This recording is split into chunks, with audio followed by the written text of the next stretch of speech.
No momento em que a humanidade sofre por tanto desamor, pela fome, pelas guerras, os tóxicos alimentando a violência em nossa cidade. Esta emissora traz até você momentos de amor, paz e alegria, através de um programa feito com carinho para o seu coração.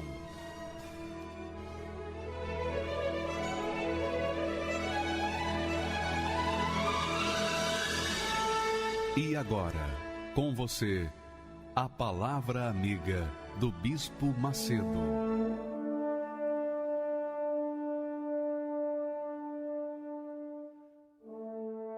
Olá, meus amigos, que Deus abençoe a todos os que creem. Se você é meu amigo e crê, você é abençoado. Se você é meu inimigo, não gosta de mim, mas crê na palavra de Deus, seja abençoado.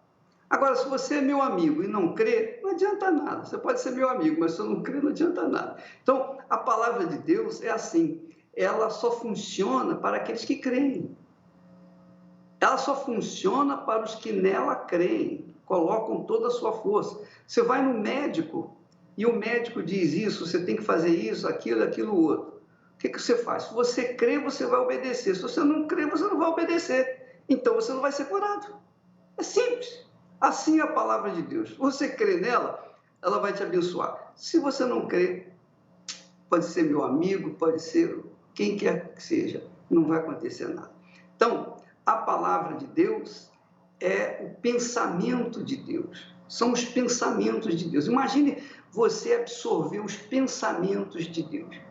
Tantas pessoas querem fazer sucesso e elas dizem assim, não, eu vou ler o livro do fulano, de Beltrano, de Cicrano. Então as pessoas ficam consumindo, procurando saber o que pensam os vitoriosos desse mundo. Mas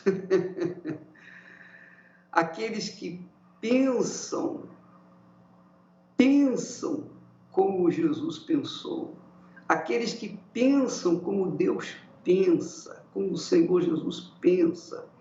Então esse só tende a ter a vida extraordinariamente vitoriosa, porque são os pensamentos de Deus colocados em prática.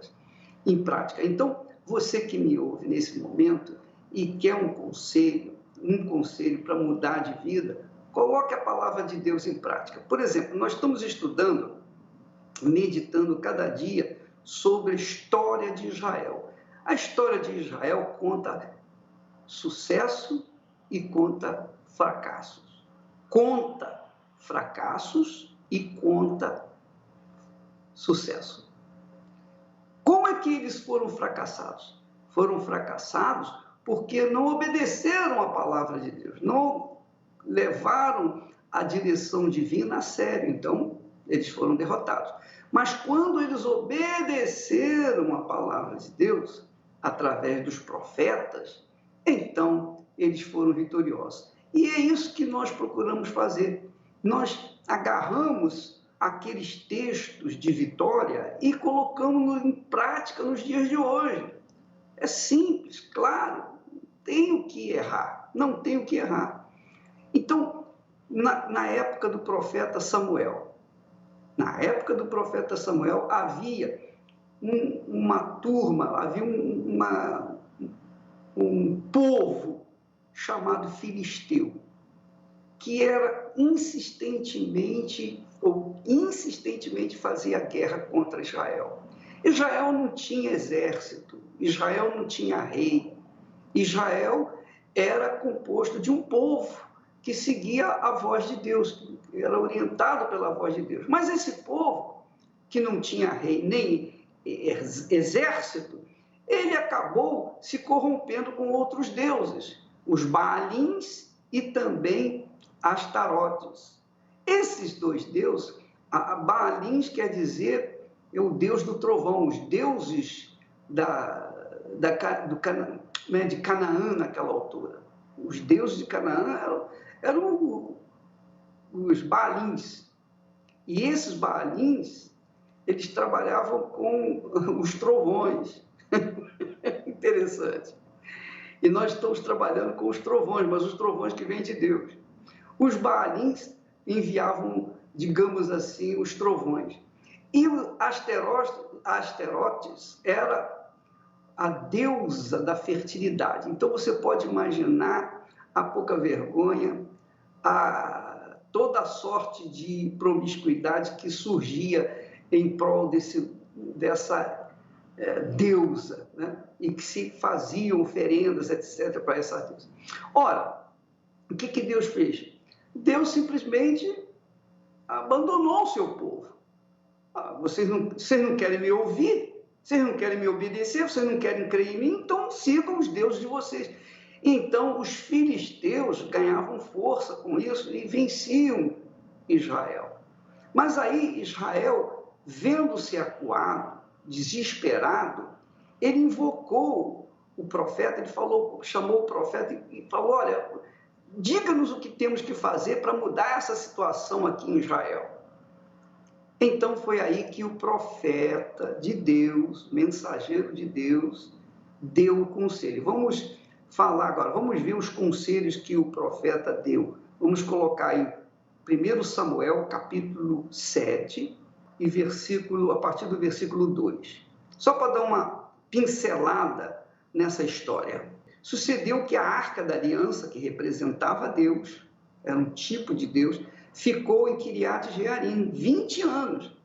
20 anos ficou lá. Quer dizer, eles tinham a arca, Israel tinha a arca da Aliança, mas mesmo assim a casa de Israel lamentava seus fracassos diante do Senhor, que é o caso de muitas pessoas. Creem no Senhor Jesus de todo o coração, mas vivem fracassados. Como é que pode? Como é que o inimigo do povo que crê em Deus, que tem a sua fé viva no Deus vivo, pode viver derrotado? Não tem cabimento. Então, o que aconteceu? Vamos versículo 3.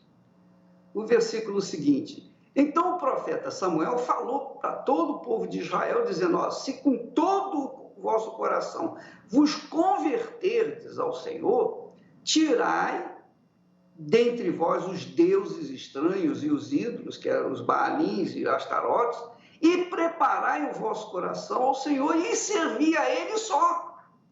E então Ele vos livrará da mão dos filisteus. Quer dizer, o povo de Israel tinha que se voltar para Deus para que então ele pudesse ser livre dos seus inimigos. Versículo 4, por favor.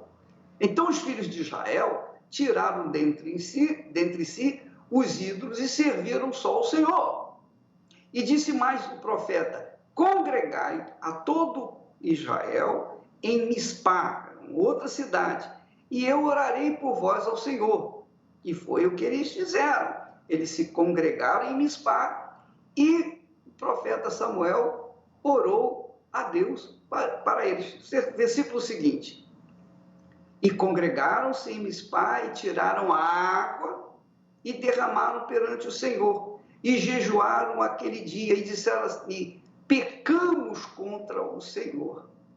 Pecamos contra o Senhor. Quer dizer, eles tinham feito o primeiro grande sacrifício, que era para eles se converter ao Senhor, se voltar para o Senhor.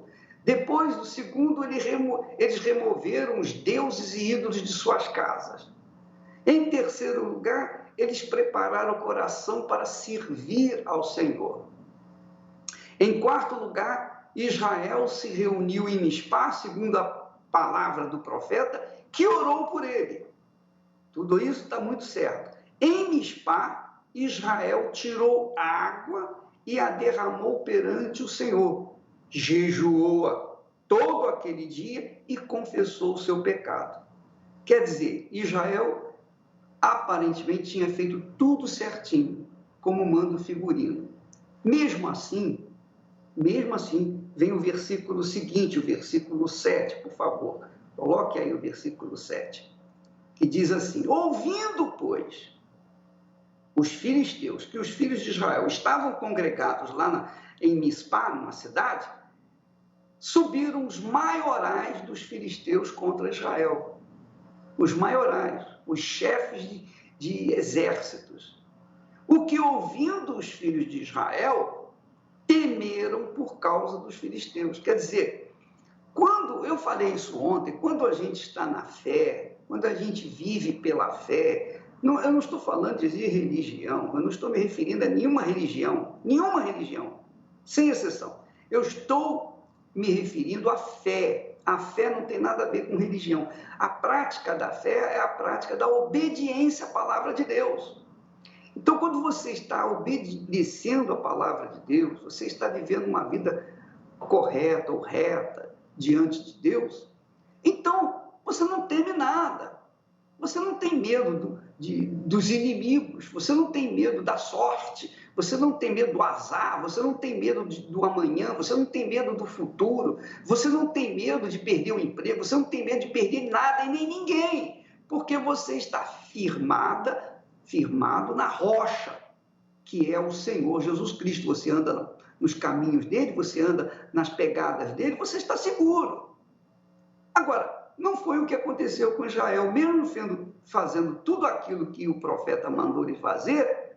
Israel temeu por causa dos filisteus. Quer dizer, quem teme, com certeza deve alguma coisa, não é verdade? Não é isso que diz o ditado popular, mas é verdade mesmo. Isso não é um ditado popular, não, isso é um ditado bíblico.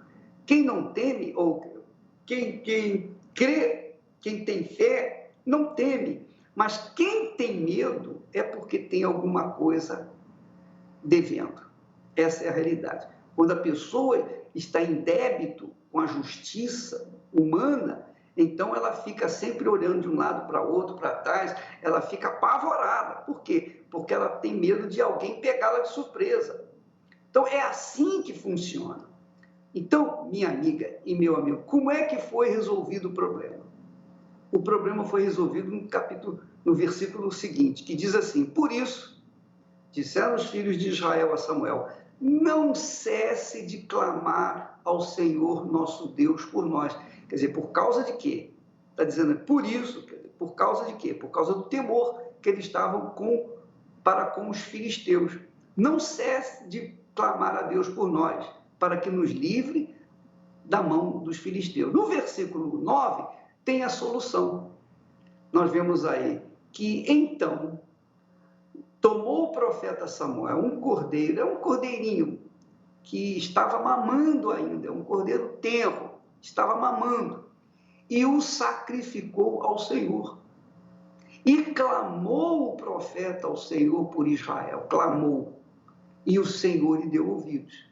Mas Samuel já tinha orado antes e não tinha tido resposta. Veja que o profeta orou antes, mas não havia tido resposta. Mas agora, depois que fez o sacrifício, o profeta orou ao Senhor e o Senhor lhe deu ouvidos. E sucedeu que, estando o profeta Samuel sacrificando o holocausto, os filisteus chegaram à peleja contra Israel. E aí o Senhor fez trovejar aquele dia com grande estrondo. Você pode imaginar, quando a Bíblia fala grande, é porque é grande mesmo. Os autores bíblicos não exageram. Grande é grande mesmo. Então, o Senhor trovejou com grande estrondo sobre os filisteus e os confundiu de tal modo que foram derrotados diante dos filhos de Israel. Foram derrotados.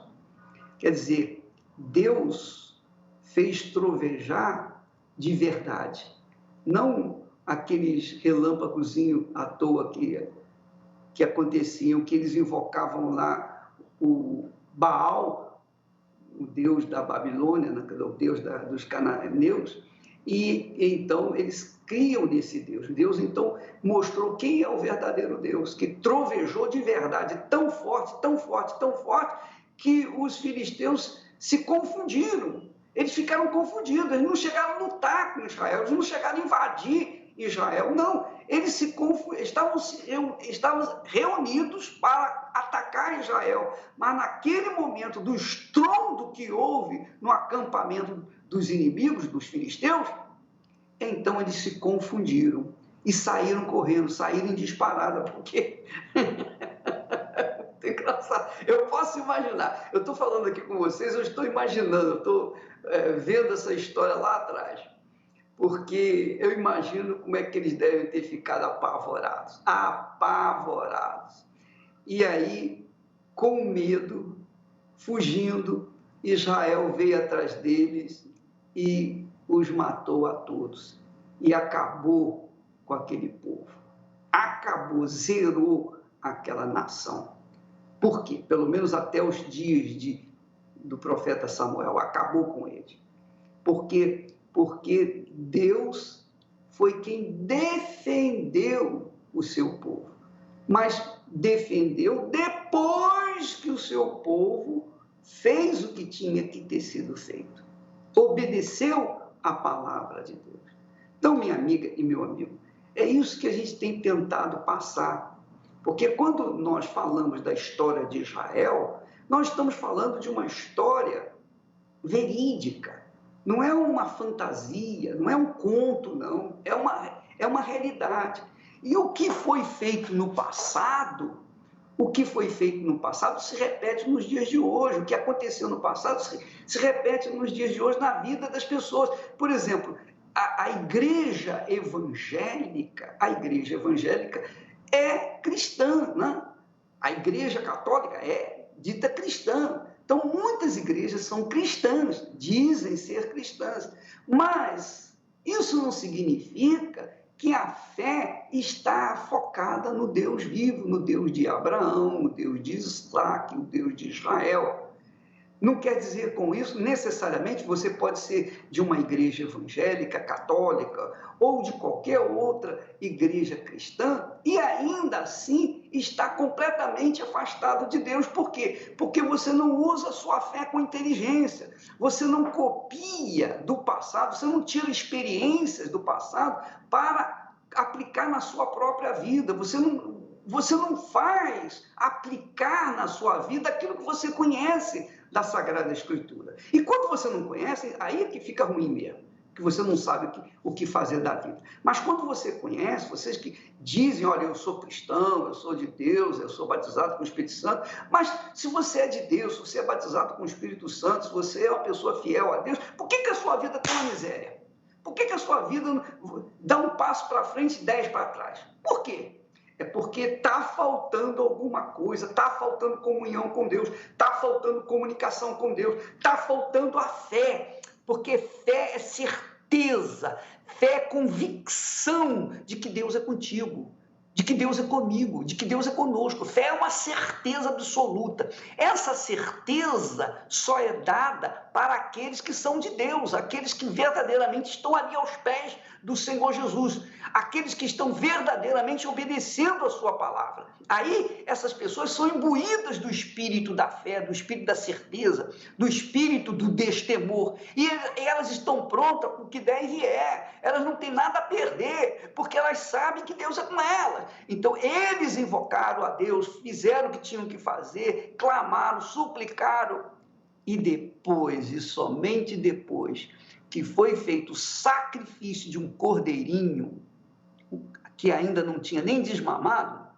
esse sacrifício é que fez Deus atender a necessidade de Israel. Porque aquele cordeirinho, mesmo desmamado, que foi sacrificado, esse cordeirinho representa Jesus, que morreu por mim, morreu por você, morreu por todos nós. Mas quem que é beneficiado pela morte dele? Aqueles que creem, aqueles que obedecem, aqueles que seguem a sua palavra.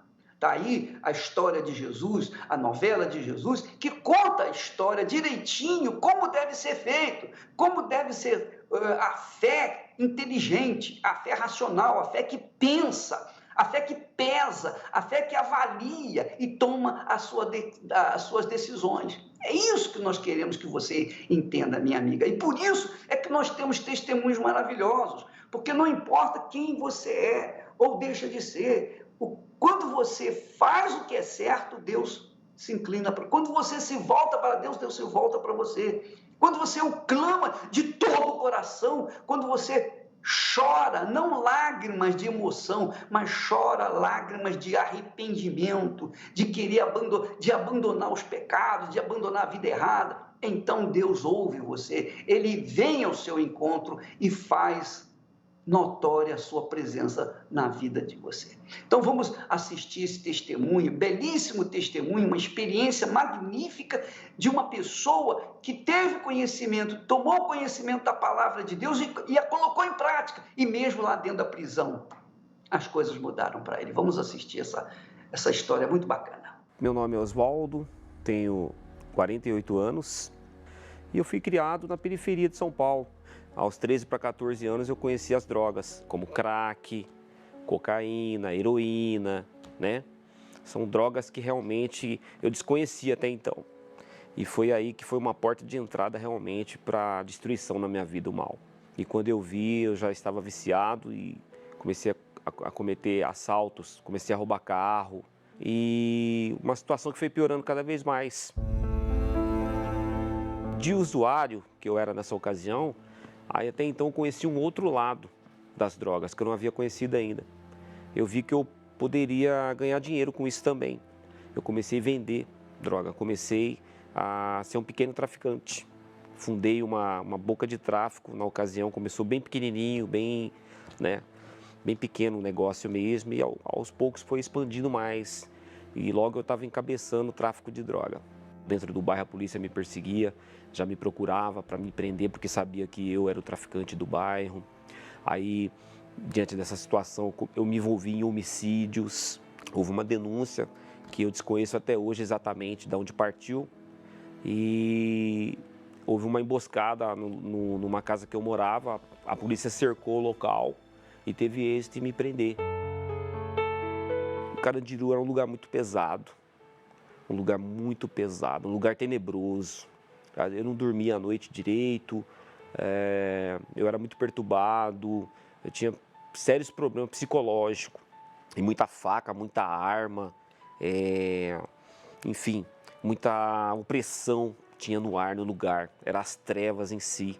E nesse intermédio de muito sofrimento, voluntários começavam a tentar se aproximar de mim, voluntários da Universal. Então eles vinham falar comigo, poxa, rapaz, dá licença aqui, a gente pode falar um minutinho com você e tal. Tentavam me abordar, né?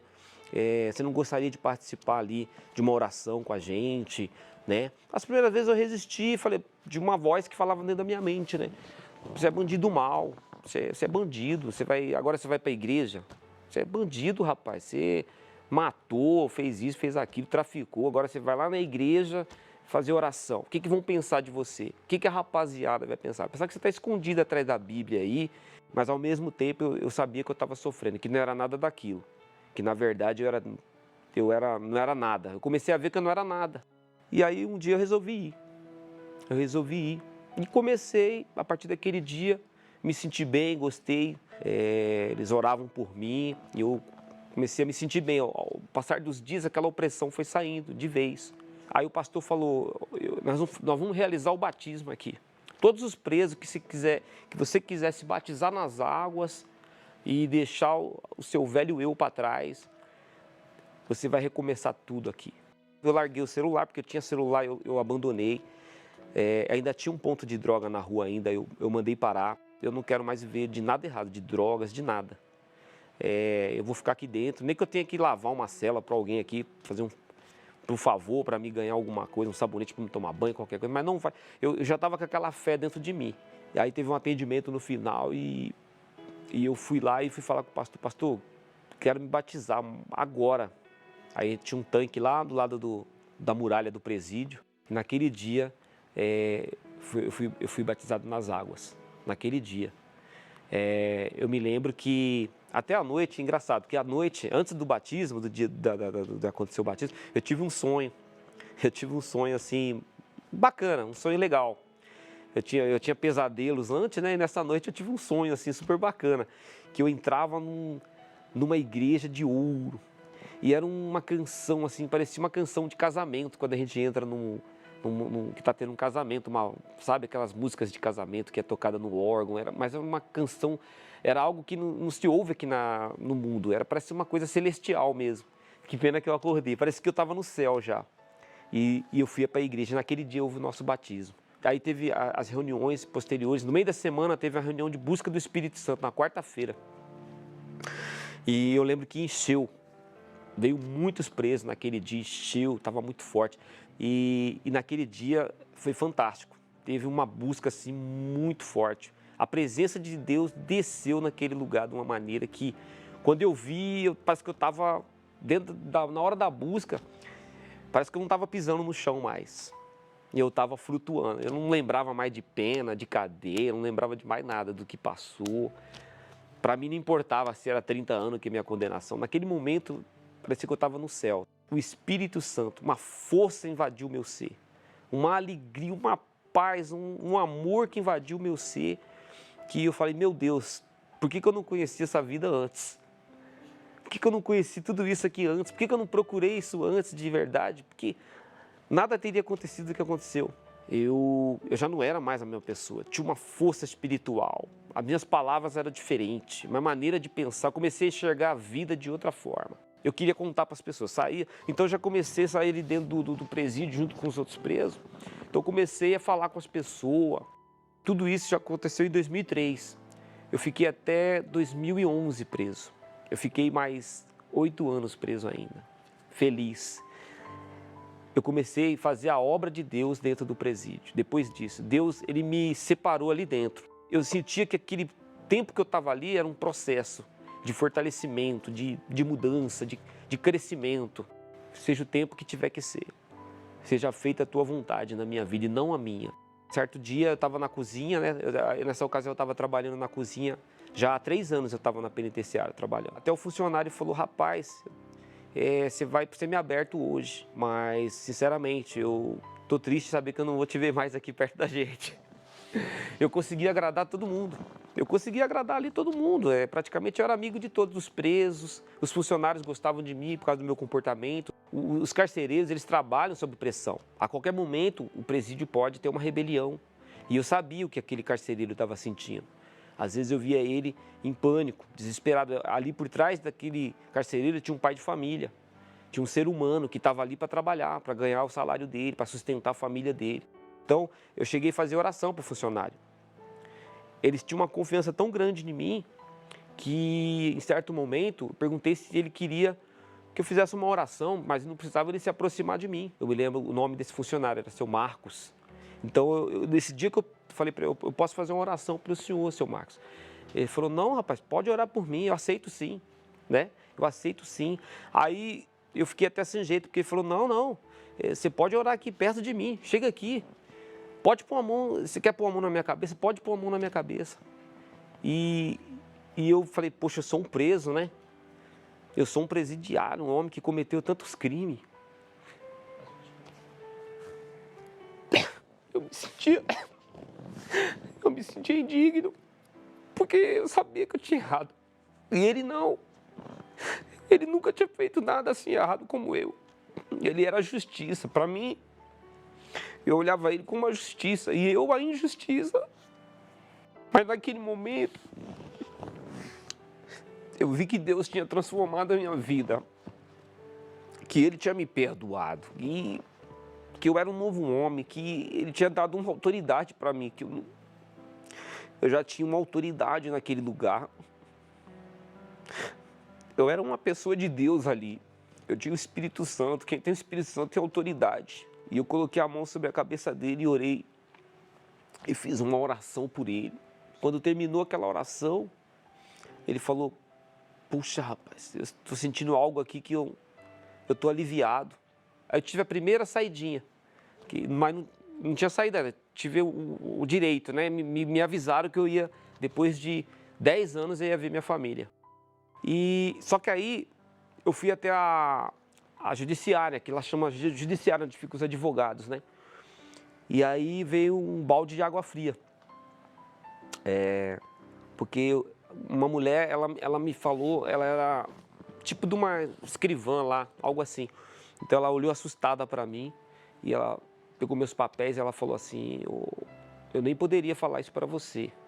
Eu falei, o que, dona? A sua colônia foi cassada.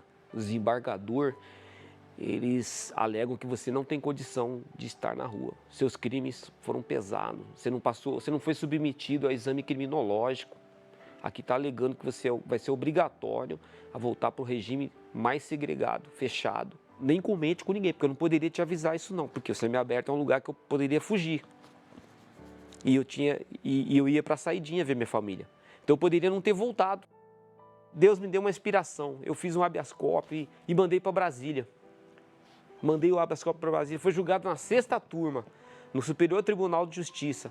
E passaram-se um tempo e eles aceitaram o recurso feito por mim mesmo. Deus me deu sabedoria para fazer aquele habeas corpus. Um cara que não sabia nem ler e escrever direito, dentro do presídio, com Deus eu aprendi a ler, escrever e fazia até recurso, como se fosse um advogado próprio. E eu mandei esse habeas corpus e passou um determinado tempo, chegou o resultado do habeas corpus.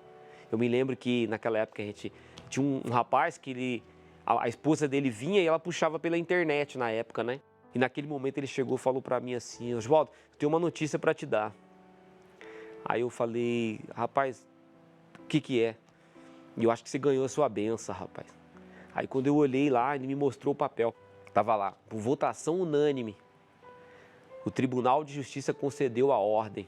Os 7 juízes do Supremo Tribunal Federal, eles foram a meu favor. Seu funcionário, ele falou: põe o pé em cima da cadeira aí.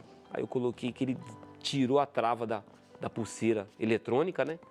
Aí eu falei: é liberdade mesmo. E eu saí na fé. Cheguei na igreja do bairrinho lá, uma igreja bem pequenininha, não é nem um templo de Salomão, é uma igrejinha. E o pastor era um pastorzinho, jovem ainda, né? E eu cheguei, tinha eu mais algumas pessoas, e ele falou: ó, você que tem sua oferta, você que tem coragem de dar o seu tudo aí, dá o que você tem. E eu me lembro que eu tinha R$50 só no bolso. Era o que eu tinha, para sobreviver, para tudo. Peguei aqueles R$50 e coloquei em cima da Bíblia. E quando foi mais tarde, o telefone tocou. Eu tinha uma grana para pegar no presídio que nem eu sabia. Me ligaram, o assistente social me ligou: rapaz, volta aqui amanhã, porque tem um dinheiro aqui para você pegar.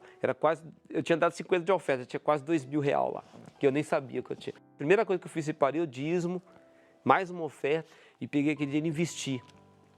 Eu comprei umas coisas para vender e trabalhava um produto. E eu vendia de porta em porta. E minha visão foi se abrindo. Uma visão que eu nunca tive começou a se abrir. Os meus olhos começaram a se abrir para tudo. Hoje eu tenho meu próprio negócio. Hoje eu sou um distribuidor desse produto. O maior agradecimento que eu tenho hoje, diante de Deus, é por, através do trabalho da igreja nos presídios, eu ter recebido o Espírito Santo. Eles me levaram à oportunidade de conhecer o Espírito Santo. O meu maior sonho é realmente entrar no céu. Eu não tenho um objetivo maior do que isso aqui no mundo, né? E ganhar almas. Depois de tantas lutas, dores e sofrimento,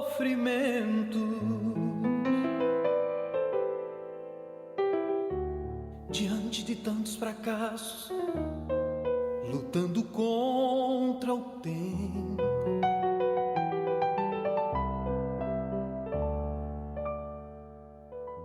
cercado por todos os lados, sem ter um rumo certo, já não há motivos para sorrir, só tem havido pranto.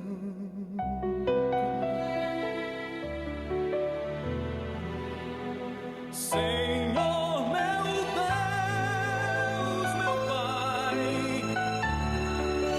ouça agora minha oração. Responda, ó meu Pai, só tu podes compreender-me.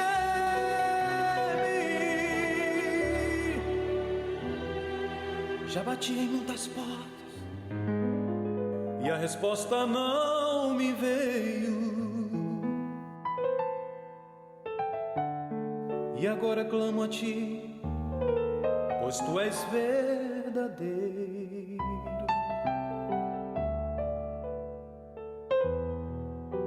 A vida está sem sentido, não compreendo mais nada. Senhor, vem ajudar-me nesta longa caminhada.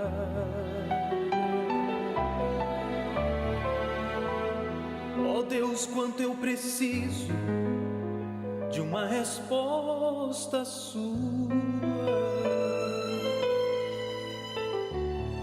Inclina os seus ouvidos e responda-me agora. Senhor, meu Deus, meu Pai, ouça agora minha oração. Responda, oh, meu Pai, só tu podes compreender-me.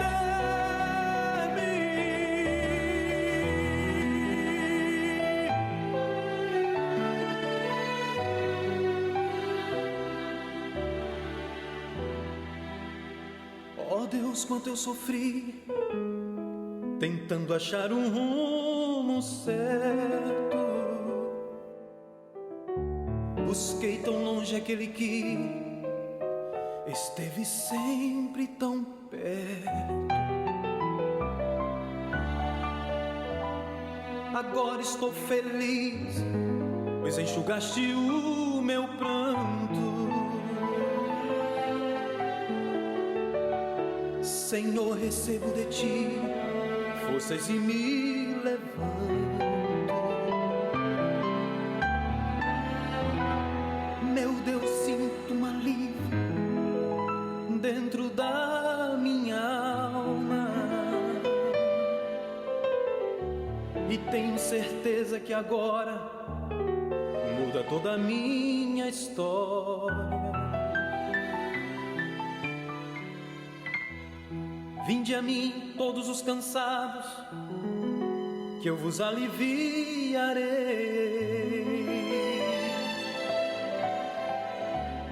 Assim diz tua palavra, Senhor e grande Rei.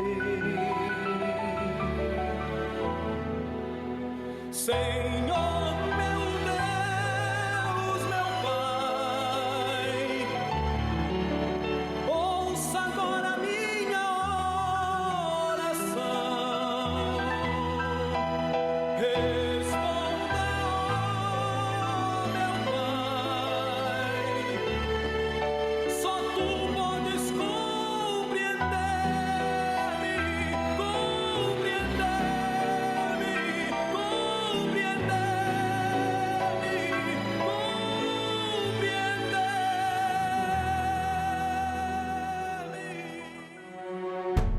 Através do ensino da Bíblia e da oração, toda quarta-feira aprendemos a boa, perfeita e agradável vontade de Deus para nossas vidas. É na reunião de quarta-feira que muitas pessoas são batizadas com o Espírito Santo.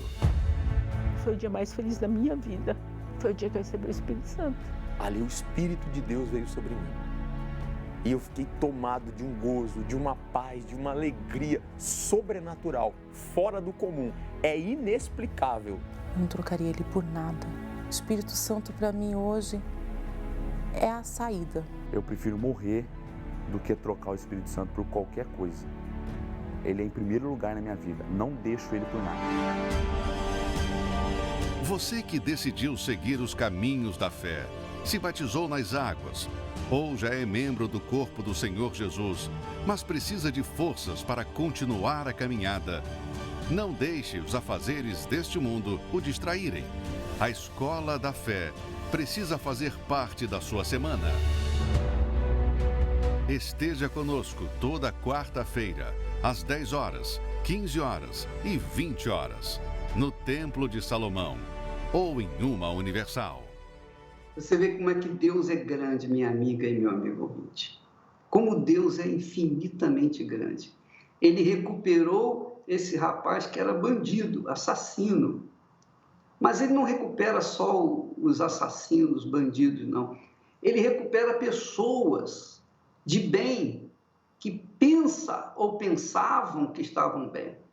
É o caso, Deus mudou a vida desse ex-bandido. Agora você vai ver que ele muda a vida do advogado criminalista. Aliás, uma advogada criminalista, a doutora Sandra. Vamos assistir o testemunho dela, que vale a pena prestar bastante atenção no que ela fala. Meu nome é Sandra Campos Vieira, eu tenho 48 anos, sou advogada criminalista há 18 anos.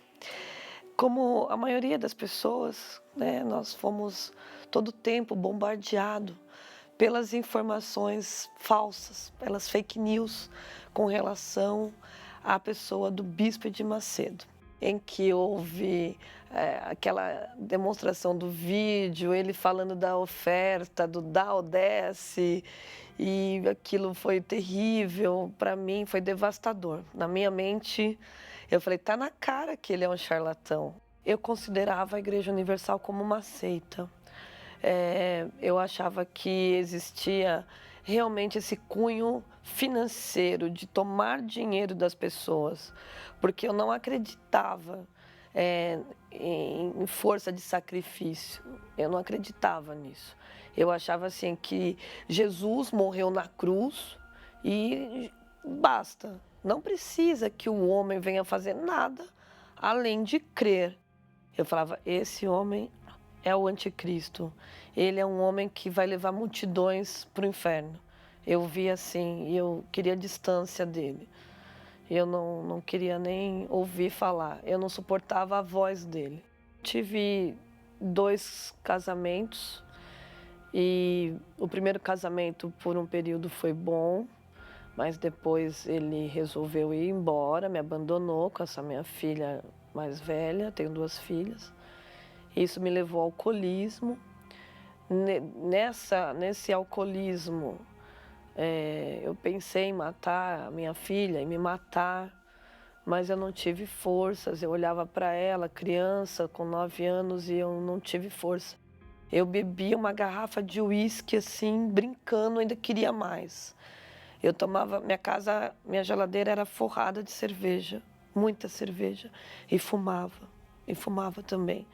E eu trabalhava com muito sacrifício, era muito difícil, tinha dia que eu acordava com ressaca, tinha que trabalhar com dor de cabeça, mal-estar físico. E às vezes à noite eu olhava os testemunhos e eu pensava, será que eu vou conseguir? Será que realmente existe uma esperança? Uma pessoa me convidou para ir numa reunião de uma outra denominação. Chegando lá, eu vi que não era aquilo. E eu pedi para Jesus me ajudar. E quando eu fiz uma oração sincera, automaticamente eu me lembrei da Igreja Universal do meu bairro. E nisso veio o pastor falar comigo. E eu falei assim para ele, olha, o senhor é pastor? Aí ele falou assim, sim, eu sou pastor. Eu falei, então o senhor tem a obrigação de orar pelas pessoas, né? Aí ele falou, por que você fala assim? Eu falei, porque é o seguinte, eu vou ser bem sincera com o senhor. Eu não gosto de vocês. Eu não gosto da Igreja Universal. Ele falou, por que você não gosta? Eu falei, você tá de brincadeira. Você não vê o que falam de vocês? Então eu não quero vocês. Mas como o senhor é pastor e tem obrigação de orar pelas pessoas, eu estou precisando de uma oração. Eu estou vindo de um lugar aí que eu me senti muito mal e eu sei que eu estou mal. Aí ele falou, tá bom, olha, vamos fazer assim, eu vou orar por você, como você está me pedindo, mas eu peço que você também dê uma oportunidade de conhecer. Aí eu aceitei, comecei a ir nas reuniões. Naquela semana eu já consegui ficar sem beber, eu me senti esperançosa, eu me senti aliviada, aquela opressão que estava atrás de mim saiu e eu cheguei em casa muito bem e continuei indo. Não bebi, não fumei, não senti necessidade, Eu não imaginava que o trabalho da Igreja Universal fosse tão sério e tão profundo. À medida que eu fui me entregando e fui recebendo essa orientação e eu fui entendendo a fé sacrificial, as coisas foram acontecendo, inclusive na minha vida espiritual. Hoje eu enxergo o Senhor Jesus de uma maneira que eu nunca enxerguei na minha vida. E eu lamento muito que, por conta dessas fake news, de toda essa massiva propaganda contra a igreja, eu tenha passado tantos anos sofrendo. Quem dera eu tivesse evitado tantos dissabores, porque eu quase perdi minha vida por não acreditar numa fé que podia me salvar, me ajudar. Eu recebi o batismo com o Espírito Santo e foi a coisa mais maravilhosa que me aconteceu. Como eu dizia, não existia sentido para mim viver. Ainda que existisse um céu, um paraíso, para mim não fazia sentido passar uma vida de tantos dissabores. Não fazia sentido viver. Tudo mudou. A minha vida era triste. Eu sou uma pessoa extremamente feliz. Hoje não tenho mais depressão.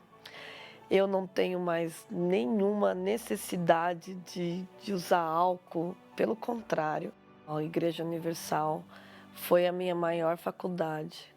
Ela me ensinou a ser mulher, me ensinou a ser profissional, me ensinou a ser mãe, me ensinou a ser serva, me ensinou a ser de Deus. E eu desafio essas pessoas que acham que sabem tudo, que conhecem tudo, que a verdade deles é a verdade absoluta. Eu desafio a vir a conhecer a igreja e se entregar ao Senhor Jesus para que haja essa mudança na terra e futuramente a salvação da alma, né? Porque não adianta você viver uma vida abastada ou com um rótulo de doutor e dentro de você está destruído. Não ver alegria, ter depressão, não conhecer a esperança de um futuro melhor, de uma salvação da alma. É isso. Quando a gente se volta para Deus, e o trabalho da Igreja Universal do Reino de Deus é esse, é levar as pessoas a uma consciência, não emoção, não um oba-oba, não um sensacionalismo, mas levar as pessoas à consciência dos pensamentos de Deus. Quando você aplica os pensamentos de Deus na sua vida, ela muda. Como dar água para o vinho. E o Espírito Santo é o responsável por isso. O Espírito de Jesus, o Espírito de Deus. O Espírito de Deus é o próprio Deus dentro de você. Ele é Deus. Imagine você absorver os pensamentos de Deus e ter o próprio Deus dentro de si, ninguém pode segurar você. É claro, você vai arrebentar, tem que arrebentar, porque é Deus dentro de você. Não é só uma ideia, um pensamento, mas é o pensamento dele em atividade dentro de você. Vamos assistir mais um testemunho que prova a grandeza de Deus na vida daqueles que são sinceros, são humildes para se submeter à palavra de Deus. É claro, tem que ser humilde para acatar e obedecer. Vamos assistir.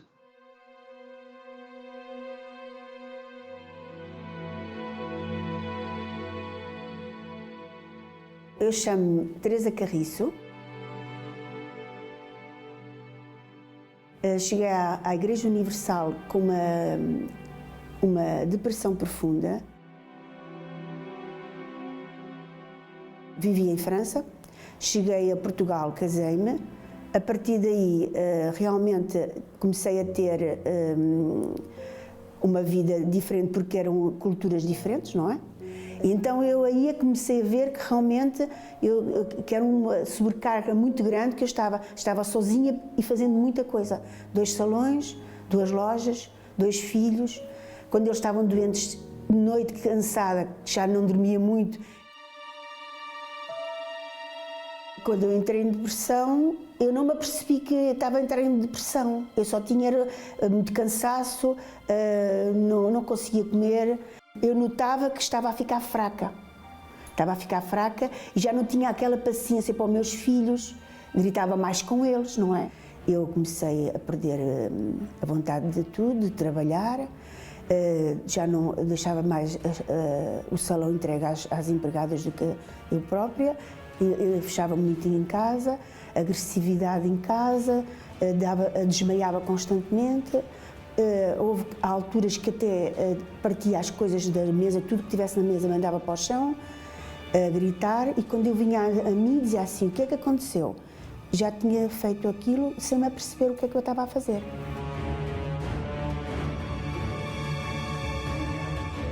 Havia facas, com aquela coisa de me matar, eu pegava nas facas e de repente o meu marido vinha e tirava-me as facas na mão. Eu sentia-me tão revoltada comigo própria que eu dizia assim, o que é que eu estou aqui a fazer? Eu já não sirvo para mais nada.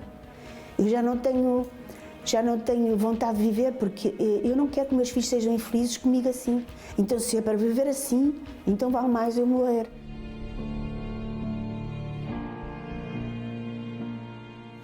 Entretanto, eu tinha uma pessoa amiga que de vez em quando já me tinha convidado várias vezes para ir à Igreja Universal. Então, quando eu estava numa dessas depressões, que eu estava assim muito mal, e que me veio uma ideia de dar cabo da minha vida de uma vez, eu lembrei-me dela e telefonei. E levou-me à Igreja Universal nesse dia. Quando eu entrei, realmente, eu notei algo que estava totalmente diferente a partir de uma oração.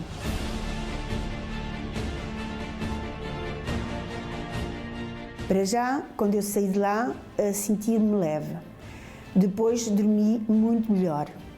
Eu senti que realmente eu estava no caminho certo. E cada vez que eu ia aprendendo a palavra de Deus, mais eu tinha sede de aprender. E eu dizia assim, não, falta-me qualquer coisa. Porque se eu tiver o Espírito Santo, eu sei que tudo vai mudar. Eu nunca mais vou cair na mesma coisa. Pode haver tribulações, pode haver tudo, eu vou conseguir. E eu pensava, o que é que vale a pena a gente ter tudo neste mundo, ter uma casa, ter tudo, uma vida abençoada, mas não ter o Espírito Santo? O que é que vale? Nada. Porque a gente sem o Espírito Santo é como se a gente tivesse apagadas. Então, essa luz que eu queria ter dentro de mim, que era o Espírito Santo, eu comecei a lutar por isso. Porque o Espírito Santo, hoje eu reconheço que é a coisa mais valiosa que o ser humano pode ter.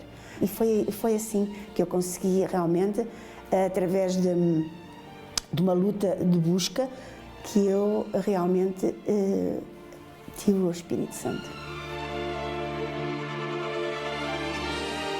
Eu sou uma mulher alegre, feliz, tenho uma família abençoada, os netos são maravilhosos, tenho algo que é maravilhoso, que é o Espírito Santo, por nada deste mundo, porque não há nada que se compare com o Espírito Santo. A gente pode ter tudo neste mundo, pode-se ter casas, dinheiros, carros, tudo. Hoje aquilo que me preenche é ter o Espírito Santo, que me dá alegria, dá-me saúde, tirou-me depressão, tirou-me a tristeza. Não há nada que possa substituir a presença do Espírito Santo dentro de nós. Elevo os meus olhos para os montes, de onde me virá o socorro. O meu socorro vem do meu Senhor, que criou os céus e a terra. Ó meu Pai querido e amado, não há palavras para a gente explicar para o teu povo a grandeza, a riqueza do teu Espírito em nós. Não há palavras. Eu não encontro palavras que possam exprimir essa riqueza incalculável, infinita, que é o Senhor Espírito Santo em nós. Os testemunhos falam por si, mostram o teu poder. Está aí às claras. Não enxerga quem não quer enxergar.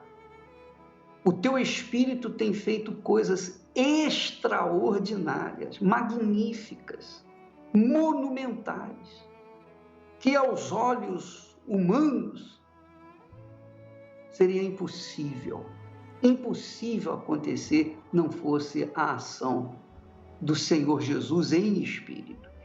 Então eu quero te pedir, meu Pai, em favor dessas pessoas que estão nos assistindo agora e que por acaso estejam vivendo ainda do outro lado da vida, ou melhor, o lado avesso da vida. E eu peço, meu Pai, para aqueles que creem na Tua palavra, aqueles que dizem, eu creio, mas eu não sei o que fazer.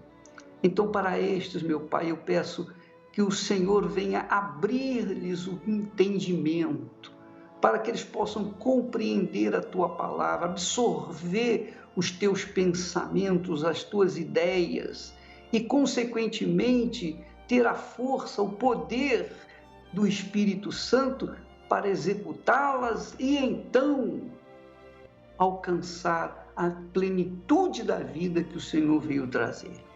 Que isso aconteça, meu Pai, agora. Que haja saúde, vigor, que haja luz, que haja libertação, que haja tudo que essa criatura precisa agora, mas, sobretudo, que ela venha ter esse entendimento de que sem o Teu Espírito, nada desse mundo tem valor.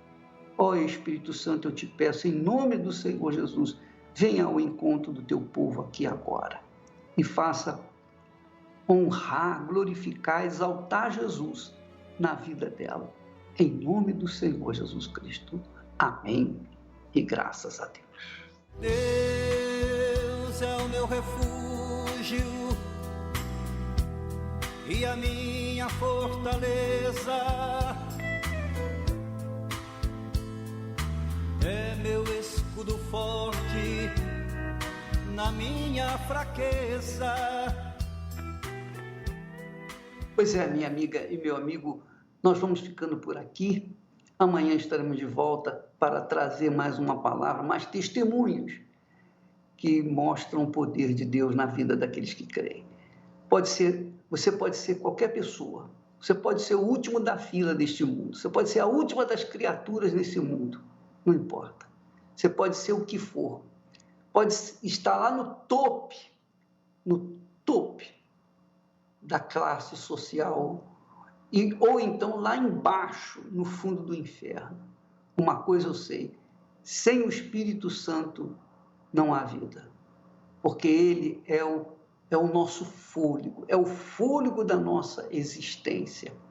Então eu estou aqui para falar com vocês e transmitir palavra de fé, de ânimo, de paz, passar para vocês o Espírito da paz, porque o Espírito está dentro de mim. E eu quero que ele esteja dentro de você para você compreender bem o que é a palavra de Deus, o que é o Altíssimo Deus de Abraão, de Isaac e de Israel. Tá bom? Amanhã estaremos de volta neste horário, nesta emissora. Que Deus te abençoe abundantemente em nome do Senhor Jesus. Graças a Deus. Deus é a luz que brilha, ilumina a minha vida. É somente nele que se tem uma saída. Deus é o meu tudo e sem ele não sou nada. Deus tira todos os espinhos da estrada. Com sua mão ele me guia todo dia, nas águas fortes desse rio da vida estou. Deus é a brisa mansa que acalma tudo, é o meu refúgio e fortaleza neste mundo. Com sua mão ele me guia todo dia. Nas águas fortes desse rio da vida estou. Deus é a brisa mansa que acalma.